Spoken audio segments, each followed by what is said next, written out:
you doing? Hi, I'm okay. How are you? Do you know what? I'm just excited to have so many people to talk to today, especially about incredible and fun initiatives. So welcome today. You are the founder of Atu Consult. Can you tell us a little bit about it?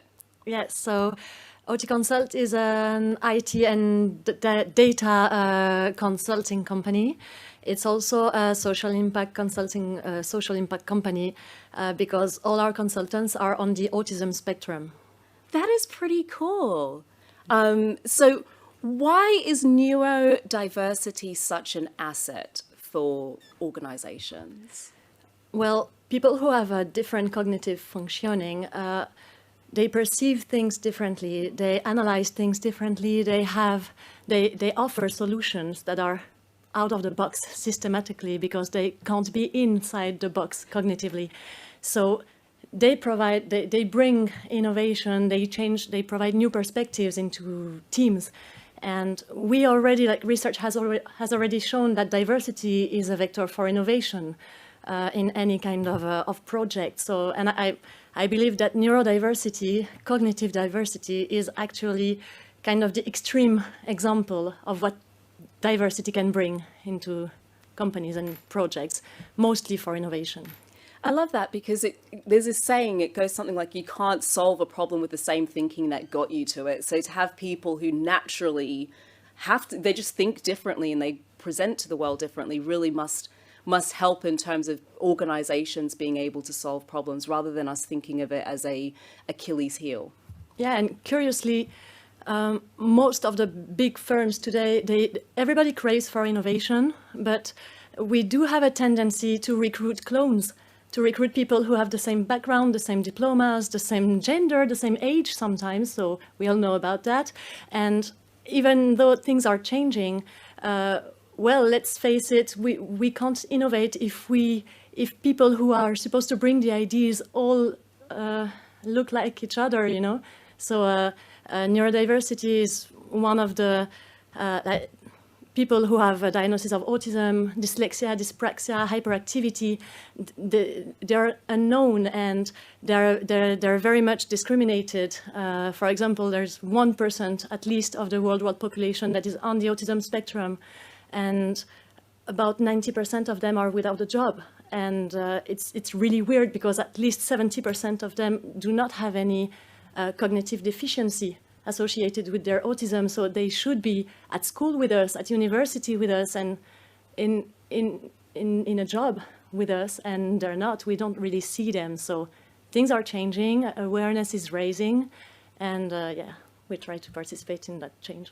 I mean, those numbers are staggering. To say it's a 1% of the population, 90% of whom are without a job. I mean, those are incredibly, those statistics just don't marry up. So you kind of alluded to it, but I kind of want to dig a little bit deeper. Do you find that you face prejudice, and what are some of the main challenges and changes? So we do face prejudice because people don't know about autism, and naturally, unfortunately, human beings are afraid of what they don't know. So our first challenge is to raise awareness about what it's like to be autistic and what it's like to think with an autistic brain, and what added value an autistic person can bring into a team, and then just encourage people to make the experience. And this is why we chose to be a consulting company, because we employ people with autism, we trust their skills, we developed a whole completely innovative recruitment process, management process. We employ job coaches to help them know what they need in order to be working efficiently and to collaborate efficiently with our clients' teams. But our clients, they just recruit a consultant, so they do not need to be afraid. They will have this person for a few months within their team, but afterwards this team will be changed forever in terms of how they see autism and how they see neurodiversity. They will have made an experience of an efficient collaboration, and they will have changed their way of communicating in order to be more inclusive towards people with cognitive difference. Can you give us some examples of, because you did say people, we're scared of rightly or wrongly as humanity, we're typically scared of that which is different and that which we don't understand so much. So might you be able to give us a little bit of insight in terms of neurodiversity, maybe a few things that we didn't know quite so well in terms of how are those minds thinking differently that might help to educate those who are watching today? Well, I guess the most important things to keep in mind is that people with autism have difficulties in understanding all that is implicit socially and in our communication. And we realize when we try to think of it that we use implicit, we give implicit information all the time. So we don't finish our sentences, we use a second degree, and they have difficulties with that. So just changing the way we communicate and trying to put the messages into the words that we use and not in our nonverbal communication, and trying to be more explicit, more straightforward will be really helpful for people with autism in order to understand what you try to tell them, you know. That's really helpful, because just little tips like this, because it's kind of like two people speaking two completely different languages, and you're now communicating in a way that somebody simply can't understand. So knowing to adjust your communication and be more explicit, to be fair, I don't think it's a bad thing in general, because I think it's not useful for us to assume that people understand what we mean. Yeah, and we have quid pro quos all the time at work, and actually, and in depending on the cultures as well. In the Latin culture, we use a lot of implicit communication, and actually, it's quite fair and very inclusive, even towards people from another culture, to try to be explicit, like to give the message with the words, like the correct words. Say what you actually mean, not what, did you not get it? I kind of hinted at it, because sometimes in some cultures we might even experience that as being too direct, a little bit brash, but understanding that, whether it's neurodiversity or cultural diversity, there's a benefit in us learning to communicate much more directly. So AutiConsult is part of the auction group that will present in 7 countries. Will you continue your development overseas, and what are your next steps? So it's actually the Auticon group, like AutiConsult, but Auticon.